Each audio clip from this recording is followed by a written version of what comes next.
Everybody, welcome back. Wanted to go ahead and make a prize picks video for NBA.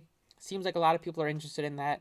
So this one, just looking at the top 5 prize picks plays, you got dozens of entries across the board that you can look to for tonight's two-gamer.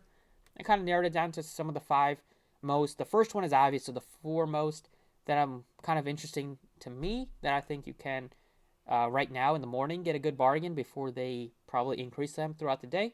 So let's go ahead and get into it. Hit the like button if you enjoyed the video. Let me know some feedback, what you think of it. And if you are new to Prize Picks, use my code PROCESS for an instant deposit match up to $100 on your first deposit. Coming in at number 5, and that is an Atlanta Hawk, Danilo Gallinari, over 14.5 points. This is something that he has done routinely recently, 4 out of 5 games, and it hasn't really been that close in a couple of these games, 18, 26, and 26. Since John Collins has gone down, we've seen a lot more aggressive Gallinari. Since he's been inserted into the starting lineup, he's taken double-digit shots most of the games. If not, he's taken about 9+ shots a game. Last game against Charlotte, we saw him play 30 minutes. He's averaging over 30 minutes recently, and he lost some minutes in that game, the fourth quarter. Big blowout win, 29 points. They didn't need to have Gallinari out there. We saw Trae Young sit some of the fourth as well. So if we do get like 32, 33 minutes out of Gallinari, expect him to take double-digit shots, and he has been really shooting the ball well, over 55% shooting in 4 out of 5 games. His three-point shooting has also been superb, which we all know Gallinari is a great shooter. So I think 14.5, wouldn't be surprised if this goes up throughout the day. Coming in at number 4 is Brandon Ingram. Thumbnail of the DFS video. I'm expecting Ingram to have a good game today, a big game. This is the type of game that Ingram will show up for. Some guys are made for the moment, some guys are not. Ingram seems to be the guy that will get up for this type of game. It should be a close one against the Clippers. He has been aggressive all year in terms of usage. Even games that he doesn't put up a lot of points, he still takes a lot of shots. So I'm expecting Ingram to be able to put up shots here, and if he's not hitting his shots, he still should be able to get to the free throw line, which will also help him be able to hit this 23.5 over on the points.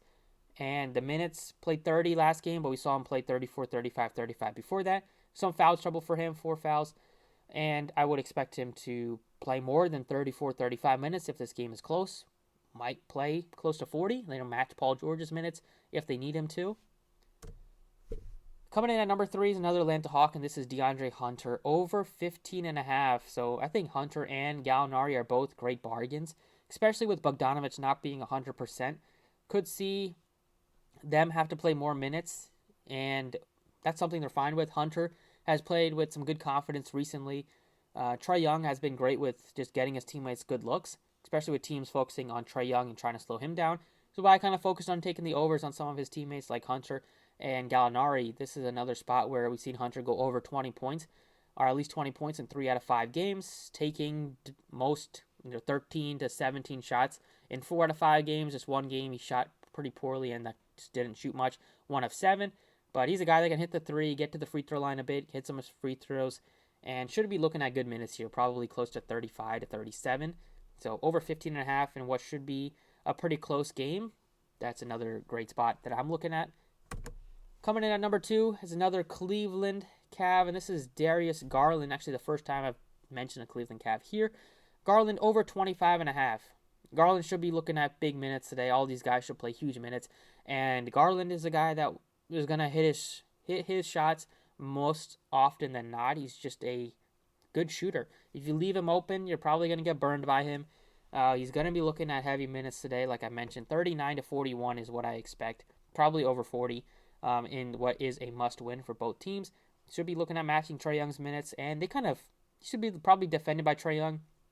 So should be getting open looks all night. Trae Young is not a great defender, and Garland can get hot. He has taken 24 shots in 3 out of 4 games, and that should continue going forward if they are able to advance, which kind of like the Hawks in this one, but I still think Garland is going to step up and have a big game and do what he can to keep his team in it, and that will be by being aggressive and taking shots rather than really looking for a ton of assists.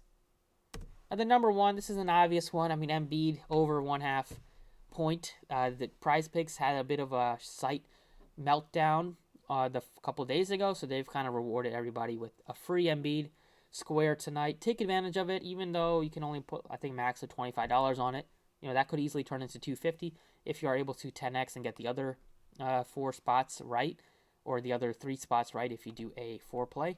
So that's kind of it. Just wanted to go ahead and talk about some of these prize picks. So Embiid, obviously, but Garland, taking the points here, I think they look a little bit better than taking a look at some of these rebounds, assists. We might get some more props throughout the day, but I think Garland can get us 26 points. I think Hunter can get us 16. Ingram get at least 24, and Gallinari to get 15. And that's about it for the video. Let me know some feedback down below. Best of luck tonight, whether you're playing on Prize Picks, DFS, or both. And I will catch you all next time.